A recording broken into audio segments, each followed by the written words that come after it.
super exciting day for me because we obviously had planned to talk about buyer agency and the communication strategies you need to be employing in order to best serve your clients.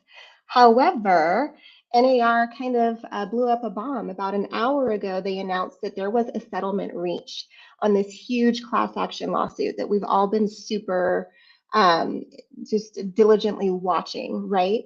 Um, Really interestingly, it has been announced that as part of this settlement, assuming that everything gets accepted by the courts, because at this point, of course, everything is a proposed solution, but assuming everything gets accepted by the courts, as of July of this year, MLSs will no longer be able to offer cooperating compensation in the listing, which just, it's a game changer. We know this. Don't freak out. That's all I can say. Don't freak out. This really shouldn't change.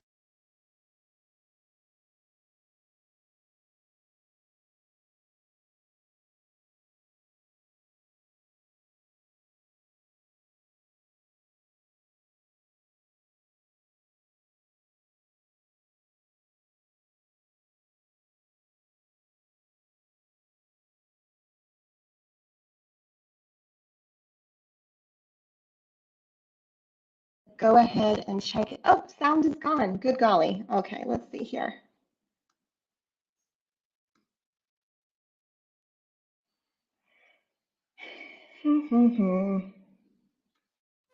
Okay, let's see. Can you guys hear me now? Go ahead and give me a thumbs up or a 1 in the chat if you can hear me. It's back now. Fantastic. Okay, so what I was saying is that I want you guys to go ahead and exhale a little bit. This is not a panic moment. Your process really shouldn't change all that much. We're going to change the conversation around our compensation structure, but we are not going to stop explaining how agency works. And all of that really should be relatively unchanged. So let's see, we just need to pivot and show our worth. Exactly. And hopefully we were already showing our worth, right, guys? So the thing is, when you get in front of a buyer client, you have to earn the right to ask for their business. And now you actually have to ask for their business, even though I would argue in most states you already had to, because really we do require permission to act with agency on behalf of another person in the most significant financial investment they've ever made in their lives. Like, this should not be a change, but as part of the settlement on the summary documents, it does say that now you are going to absolutely be required to obtain an agency representation agreement with your buyers. So that, like, it's no longer, well, you know, my broker lets me slide. No, you have to have that in place before you're generating any contracts whatsoever. And the reason for that is that it's going to be really critically important that your buyers understand how you're being compensated and what your fee structure is going to look like. So when you have this conversation, it should not start out with, hey, this is my fee, can you afford to pay it? It's what we call commission breath. It's super gross. Nobody likes it. You're going to repel clients really, really badly if you go down that road. Instead, what I want you to do is to focus on being of value. So your primary guide for your conversation, in my opinion, should just be the contract. You should whip out that contract and you should make sure that your client understands every decision point in that agreement way above and beyond price. And I think that we, commission breath, love it. Yeah, well, it's a thing. I think that we as an industry, like as a whole, we could do better with our buyer representation. I think a lot of times what happens is we go way above and beyond for our sellers. We prepare CMAs and we prepare huge presentations and all of these beautiful marketing packages. We reach out to all of our sphere of influence to let them know that this house is coming on the market. We run ads, we run digital marketing, we do direct mail, we do all kinds of things for our listings. And then we get a buyer and we show them property and we have them sign an agreement, and that's not enough. It's really, truly not enough. So I want you to start out your conversation with, hey, Mr. or Mrs. Buyer. Most people start this process out with the home search. And I understand that inclination because it is definitely the most exciting part. The danger in that particular strategy is that at some point in your search, you're going to find what you're looking for. And at that point, when you're in love, when you're at your highest possible state of emotion, you're going to end up needing to make some critically important financial decisions. And I don't want that to happen to you. So I genuinely believe it's in my client's best interest to sit down well ahead of that fallen in love state. We're going to review the contract, we're going to review the process, and we're going to build a plan for your home purchase. Doesn't that make sense? And I promise you, if you tell that story in that way, you are not going to have a buyer that turns around and says, nah, it's all right, I'd rather wing it. Like, that's not going to happen. You're going to have that buyer really sit back and think, holy cow, I almost made a huge mistake. I almost set myself up to make critically important financial decisions without ever having had a chance to first consider them. And that is not a winning strategy. So now you have a consumer who is more than willing to sit down with you to have that agency conversation. Now, when you sit down with that person and you go through the contract, I want you to take time to really explain the significant highlights. I'm not saying read it to them. That would be miserable. But I am saying that you should know your contract well enough to be able to recite an English summary of every single paragraph.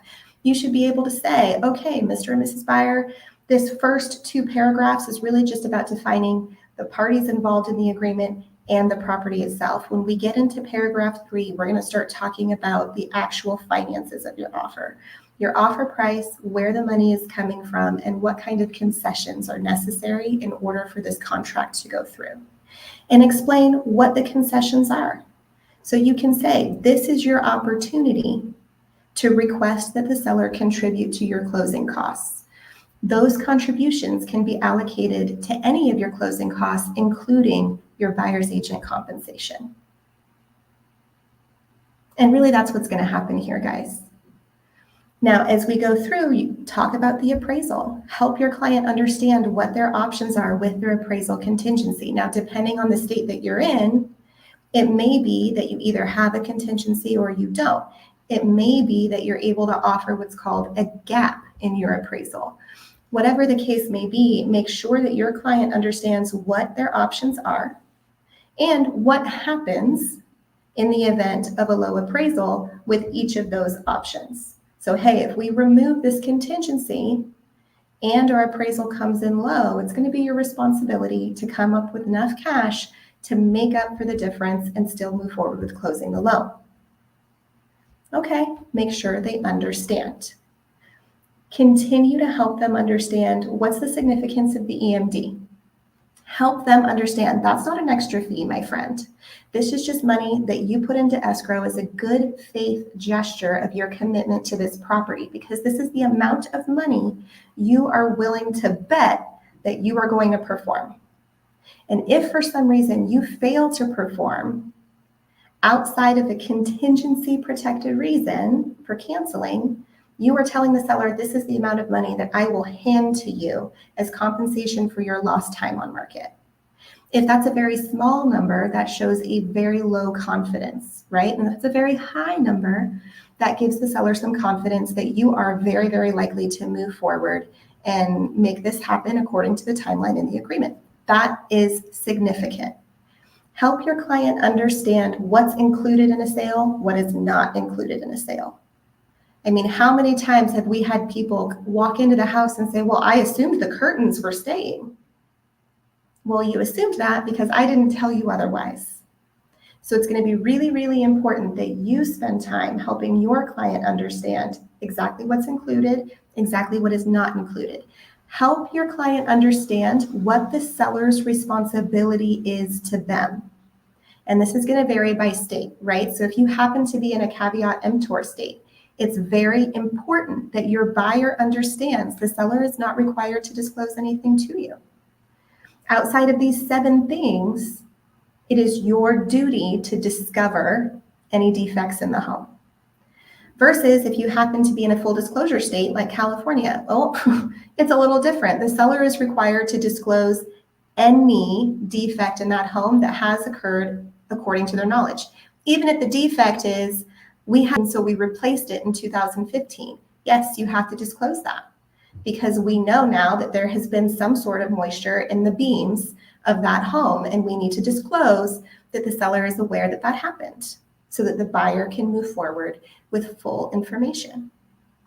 So it's important for you as a professional to make sure that you understand what's required of sellers in your market according to your state laws and educate your buyers.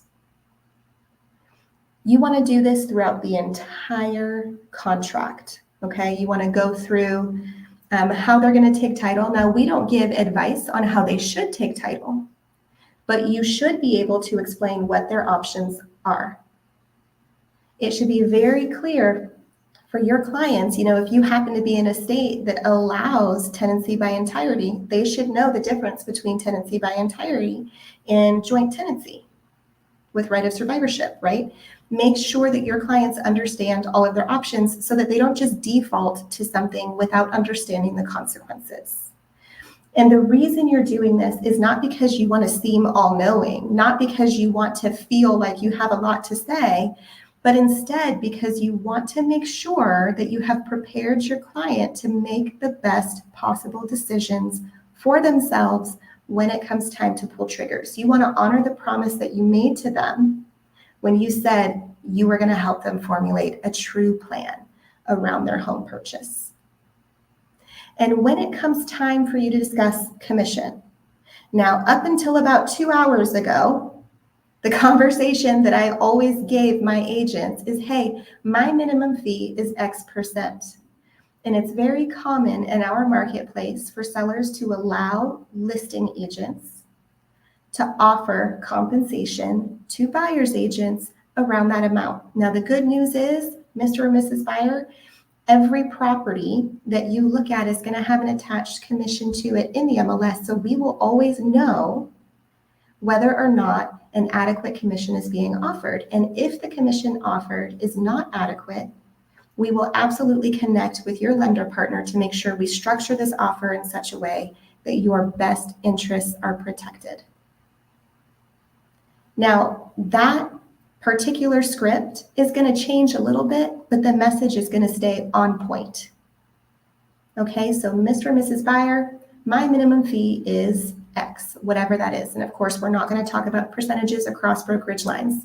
We have enough lawsuits in our industry. But whatever that is, tell your client, state it confidently. We're not asking a question. We're not concerned that, we're going to bother somebody, offend somebody. We're just going to state the fee. My minimum fee is X. Okay? Now, I'm going to partner with your lender to make sure we are structuring your offers in such a way that your best interests are protected and we are never leaving you in a financially precarious situation. It is going to become commonplace for us to be negotiating these commissions back and forth. We can structure, and actually in California, I believe those contracts already have a place where you can say, I want sellers to offer X amount of commission to the selling agent. Great. I imagine we're going to see that happen in more and more states as we get closer to that July deadline for when theoretically these changes are going to go into place. But assuming that we don't have them, that does not mean that you cannot make the request in the contract.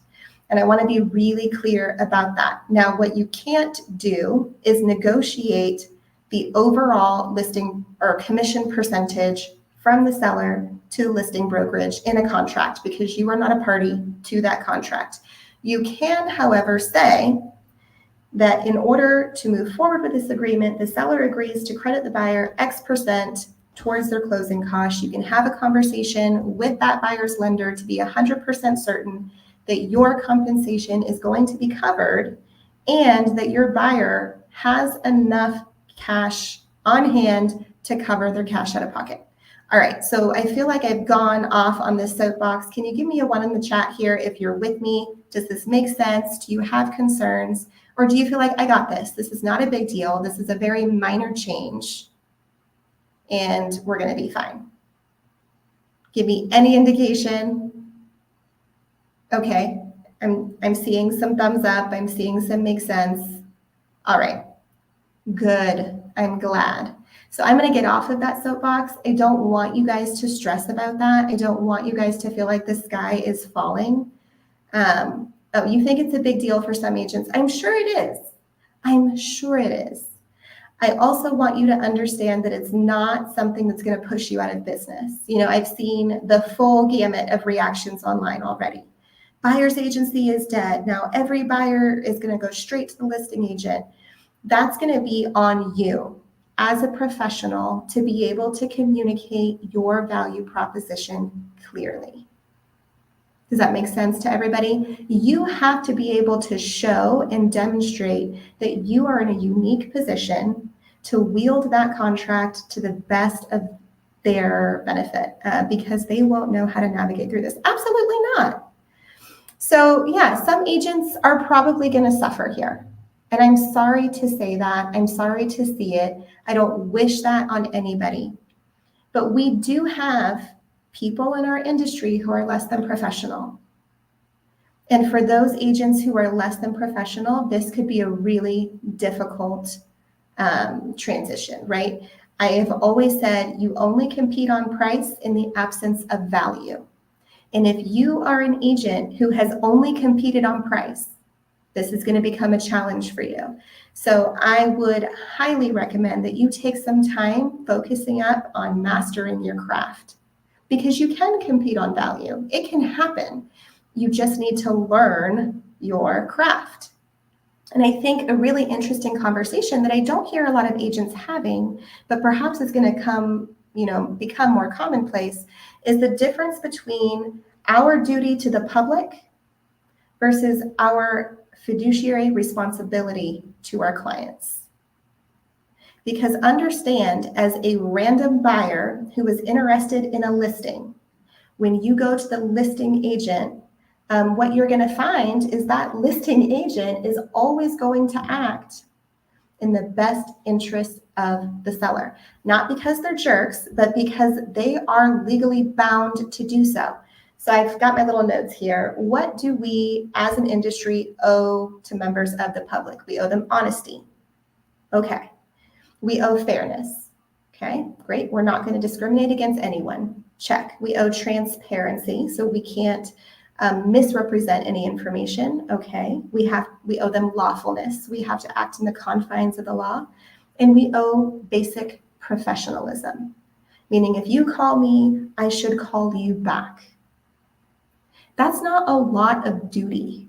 And that's not really what you're looking for in someone who is theoretically going to be facilitating the largest financial investment you've ever made in your life. And the difference between what we owe to members of the public, what that listing agent would owe you, and what a real estate professional owes to an agency-signed client is the fiduciary responsibility, right? So we owe loyalty, confidentiality, disclosure, obedience, accounting, and diligence. But most importantly, loyalty. You have an actual obligation to act in the best interest of your client above and beyond your own personal interest. And that does not happen until the agency relationship is established. And I don't think that the public really understands that.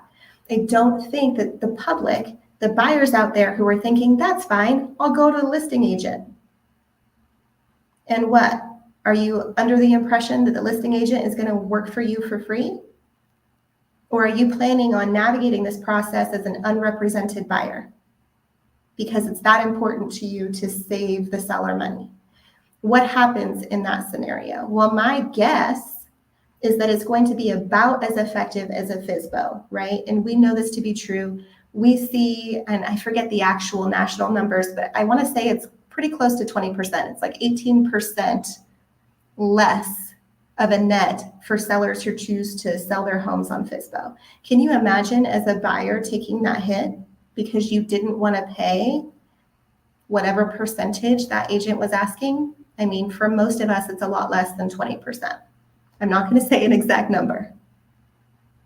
We have to do a better job educating the public about the value that we provide. And that's going to really be important as we move forward. And then the question becomes, how do we educate the public on our personal value? And so I would challenge you to really take some time to look at your personal performance stats. Can you eloquently and clearly demonstrate, when I represent a seller, I outperform market averages by X percent, versus when I represent a buyer, I underperform market averages by X percent, and show that gap? Have you taken the time to look at your numbers? And that can be on dollar per foot, that can be on sale to list price ratio, that could be on concessions negotiated, right? And I think that particular number is going to become more and more interesting as we get through this process and we see people negotiating seller concessions as a means to pay for agent commissions moving forward. I would encourage you to evaluate your own performance and hold yourself to a higher standard. Be able to demonstrably and mathematically prove you are the best option. And be the best option. And if you look at those numbers and you see, holy cow, I'm underperforming the market, that is your sign to really focus in on your performance. That is your sign. It's time to start getting serious about my representation, because again, you owe your clients diligence. You owe your clients obedience. You owe your clients accounting, disclosure, confidentiality, loyalty, professionalism. And if you walk into that transaction knowing that you are less than market average, you're not honoring that responsibility. I mean, you're not. Sorry. So I'm very curious to know if you can show me in chat, for those of you that are watching live, how many of you have taken the time to evaluate your performance? How many of you actually know, like, hey, I average X percent sale to list price ratio on the buy side, X percent sale to list price ratio on the sell side? And if not, that's fine too.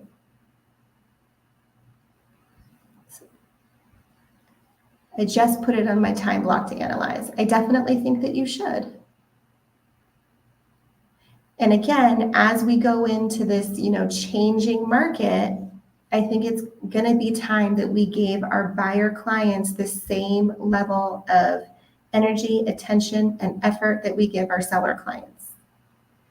And I don't think that it should be shocking. I don't think that anybody should be panicking. I don't think that you should feel as though the sky is falling.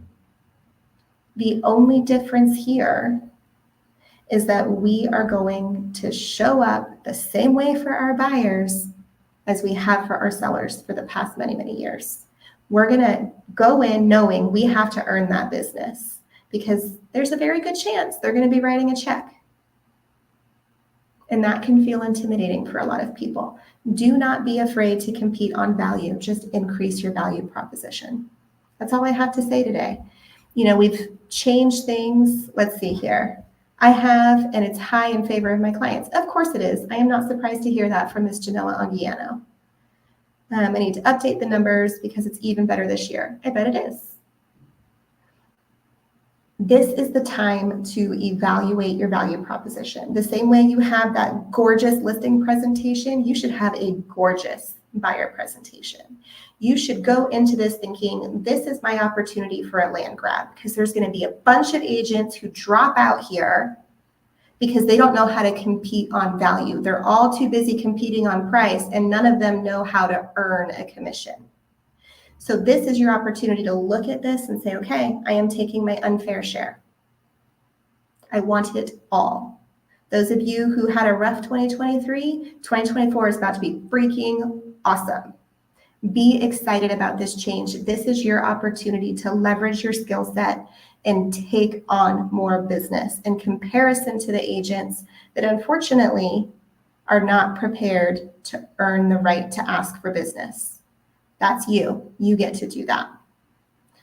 So I am going to go ahead and wrap it up here, guys, unless anyone has questions. If you have questions for me specifically, if you want help putting together that buyer side presentation, if you want help really honing in on your buy side presentation for your state, for your market, if you want help navigating your own numbers and packaging that in an appealing way to tell the world that you are the best possible freaking option, let me know. Reach out, lockboxadvantage.com. Otherwise, I look forward to seeing you guys next week.